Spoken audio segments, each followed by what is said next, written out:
Paul exhorte les croyants à marcher dans l'unité, et il déplace le centre d'intérêt de l'unité des croyants vers Christ, qui s'est donné pour chaque croyant. Christ, la tête de l'Église, donne ses dons à l'Église pour amener le peuple de Dieu à la maturité.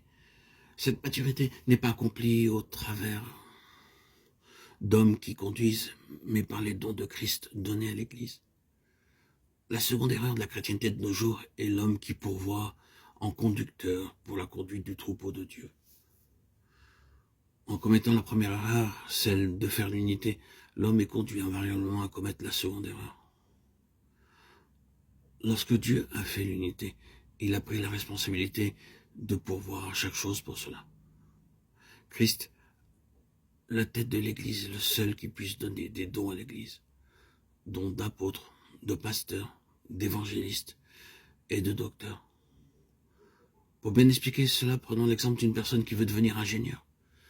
Il doit d'abord aller dans une école d'ingénieur, trouver une place et travailler dur pour obtenir un diplôme.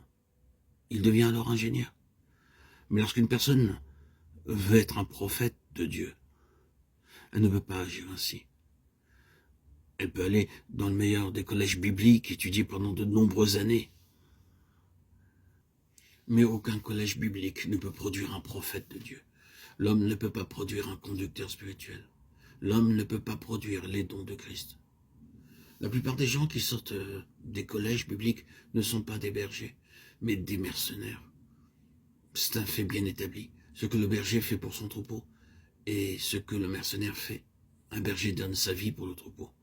Le mercenaire, lorsque le loup attaque le troupeau, s'enfuit. C'est ainsi que de nombreux mercenaires vont de pays en pays. Ils ne sont pas des bergers, ce sont des mercenaires. Ces mercenaires ne peuvent pas amener le troupeau de Dieu à la maturité. Ils sont eux-mêmes esclaves de l'argent, d'un nom, d'une renommée.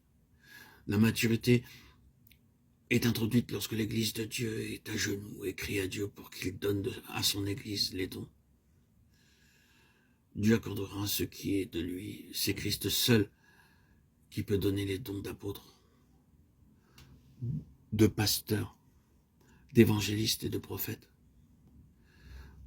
La seconde chose pour parvenir à la maturité est que ces dons de Dieu travaillent en vue d'une fin. C'est de lui et grâce à tous les liens de son assistance que tout le corps bien coordonné et formant un solide assemblage tire son accroissement selon la force qui convient à chacune de ses parties et s'édifie lui-même dans la charité. Éphésiens 4,16. Dans ce verset, Paul compare toute la compagnie des croyants à un corps qui croît dans lequel chaque partie participe activement à construire la maturité corporative. De nos jours, dans la chrétienté, nous trouvons un pasteur engagé par une église. Son travail englobe tout, depuis arranger les bancs de l'église jusqu'à enterrer les morts.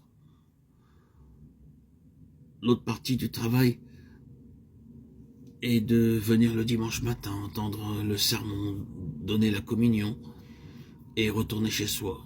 L'église de Christ est l'église de Dieu où chaque membre assume une fonction.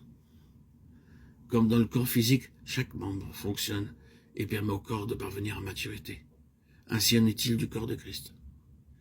Par le fonctionnement de ses dons, le corps parvient à la maturité.